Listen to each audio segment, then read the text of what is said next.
Oke, mari kita bedah satu cerita yang menarik banget. Ini kisah tentang PT Resource Alam Indonesia atau yang kita kenal dengan kode saham KKGI. Ini bukan cerita bisnis biasa, tapi sebuah drama pertarungan antara masa kini yang kelam dengan masa depan yang masih jadi tanda tanya. Kita mulai langsung dari angka yang paling bikin kaget. Dalam 9 bulan pertama tahun 2025, laba bersih perusahaan ini anjlok 97,3%. Iya, Anda nggak salah dengar. Laba mereka itu praktis lenyap. Jadi pertanyaan besarnya kan, gimana ceritanya kok bisa keuntungan yang tadinya besar, tiba-tiba hilang begitu saja? Nah, ini dia misteri yang akan kita coba pecahkan bareng-bareng. Untuk menjawab itu, kita harus lihat dulu apa yang terjadi di luar perusahaan. Ada yang namanya badai sempurna di industri batubara, dan sialnya, KKGI ada persis di tengah pusarannya. Jadi, ini bukan cuma satu masalah ya. Bayangin aja, semuanya datang keroyokan di waktu yang bersamaan.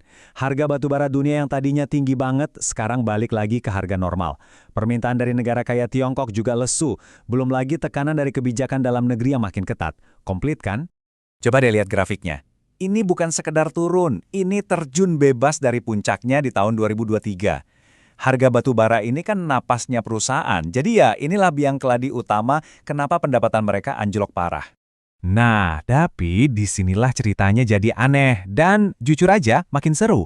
Di tengah laporan keuangan yang merah semua, ada satu fakta yang bikin kita mikir ulang.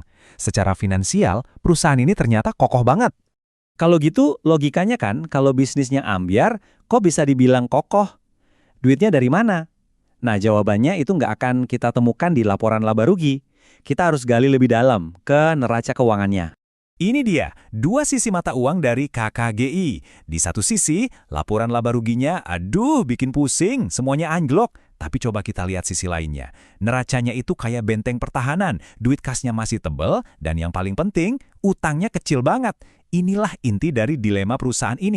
Dan ternyata, senjata rahasianya itu, sesuatu yang mungkin kedengeran kuno atau ngebosenin pas zaman lagi jaya-jayanya, mereka itu anti utang.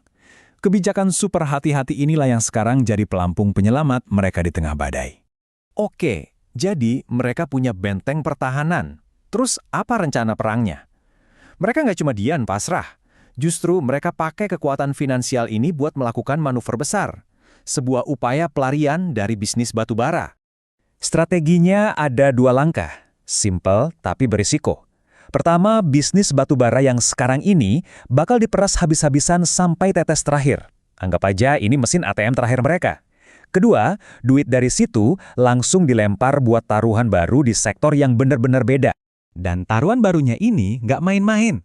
Ada 3 pilar utama. Yang paling gede, jelas nikel. Mereka coba ikut demam nikel yang lagi panas-panasnya di Indonesia. Selain itu, ada juga proyek energi terbarukan dan pengembangan properti dekat IKN. Semuanya ini adalah tiket mereka untuk masa depan. Tapi, ada tapinya. Dan ini tapi yang besar. Semua rencana keren ini statusnya masih segera hadir. Belum ada yang menghasilkan duit secara signifikan sekarang. Jadi, ini murni pertaruhan jangka panjang, bukan solusi untuk masalah hari ini. Nah, dari semua drama ini, sampailah kita ke pertanyaan paling penting buat investor. Jadi, saham ini tuh sebenarnya apa? Harta karun terpendam? Atau jangan-jangan cuma jebakan? Coba kita bandingin angkanya sama pemain-pemain besar lain. Langsung kelihatan kan? Angka-angka valuasi KKGI ini aneh, beda sendiri. Ini yang bikin investor garuk-garuk kepala. Kita lihat PE ratio dulu. Simpelnya, ini ngukur seberapa mahal saham dibandingin labanya. Nah, PE KKGI ini lebih dari 100 kali. Gila kan? Kelihatan mahal banget. Tapi, ini karena labanya hampir nol, jadi angkanya jadi aneh dan kurang bisa diandalkan. Eits, tapi jangan berhenti di situ. Lihat metrik satunya, PB ratio. Ini ngebandingin harga saham sama nilai aset bersihnya di buku. Angkanya di bawah 1, cuma 0,71. Artinya, secara teori, harga sahamnya lebih murah dari nilai aset perusahaannya. Menarik kan? Jadi sampai sini kita lihat dilemanya. Dari satu kacamata, saham ini kelihatan super mahal. Tapi dari kacamata lain, kok kelihatannya murah banget ya? Bingung kan? Dan kebingungan ini kelihatan banget di dividen mereka. Mereka masih bagiin dividen loh, tapi pertanyaannya, duitnya dari mana? Ternyata hampir semuanya itu dari tabungan masa lalu, bukan dari keuntungan sekarang. Ini jelas strategi yang nggak bisa dipertahankan selamanya.